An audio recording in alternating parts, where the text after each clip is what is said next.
और गाना का लाइन पे भैया। हरे जान ले बुका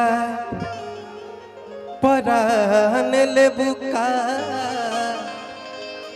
अरे हो रंग बाज टूटा ले बुका। इस गाने में काजल जी ने एक्टिंग किया और ये गाना वायरल हो गया आप लोग आशीर्वाद से। गोलू भाई अरे काहे रात नहीं खुराई फल के नोक से परी गइल पाला तो हर बढ़िए नु बस से। निशांत भैया हमने के बीच में आदरणीय प्रशांत शुक्ला जी एसपी साहब के मित्र बैठे हुए हैं। क्या बात है। हम चाहते हैं एक बार प्रणाम है, एक बार जोरदार तालियां भैया हैं। क्या बात है। आज और एसपी भैया एसपी साहब के मित्र हैं। साहब के लिए सादर प्रणाम। और ये गाना आप सबके आशीर्वाद से वायरल हुआ जो कि केक लगल बता का होगा। अरे काहे रात नहीं खुराई फल के नोक से परी गइल पाला तो हर बढ़िए नु बस से तना ही बतिया प हमरा हर ध्यान दे बुका तना ही बतिया प हमरा ध्यान दे बुका जान ले बका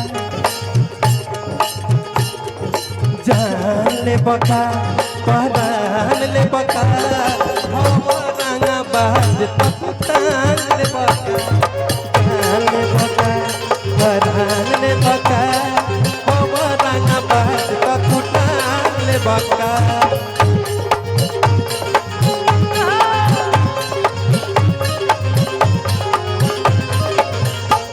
धीरे धीरे डालो न बहुते दुखाता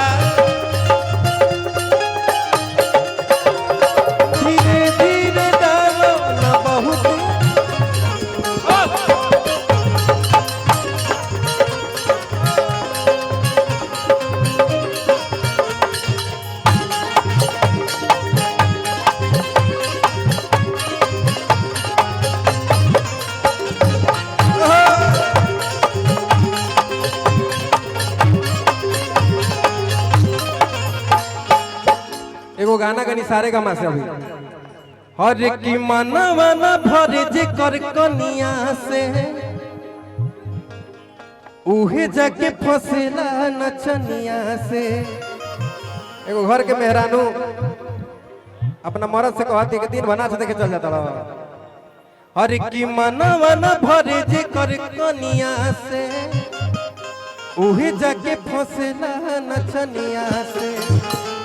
लेकिन हमने को उजर है हरे घीली कमरिया तमिली नमरिया सब धन लेला तू ही सबके संवरिया।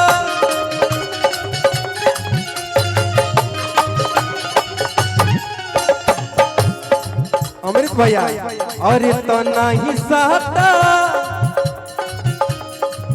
के पैसा बिहान दे बका जान बका परान बुका जान बका परान बका रंगा बात टूटा बका।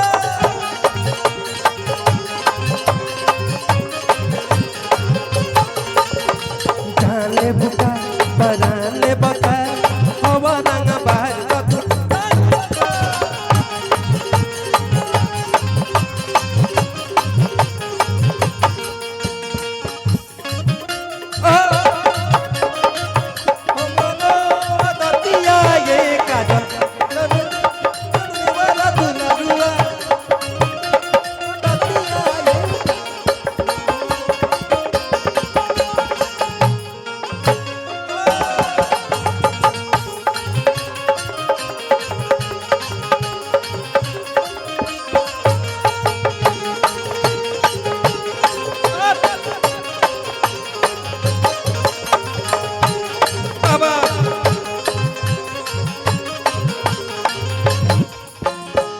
और काजल जी लास्ट लाइन हरे जाए हरे चले लागे गोली हई रंग बाजी यहाँ केहू ना बोली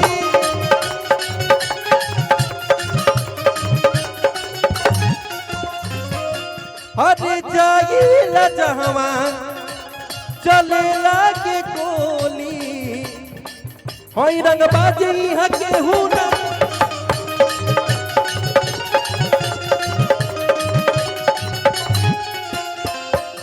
अरे तसहटा के पैसा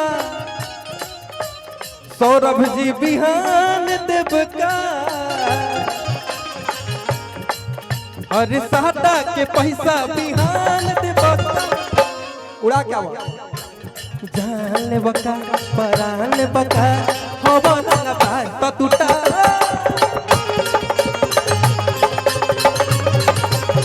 जान बका परान बका हवा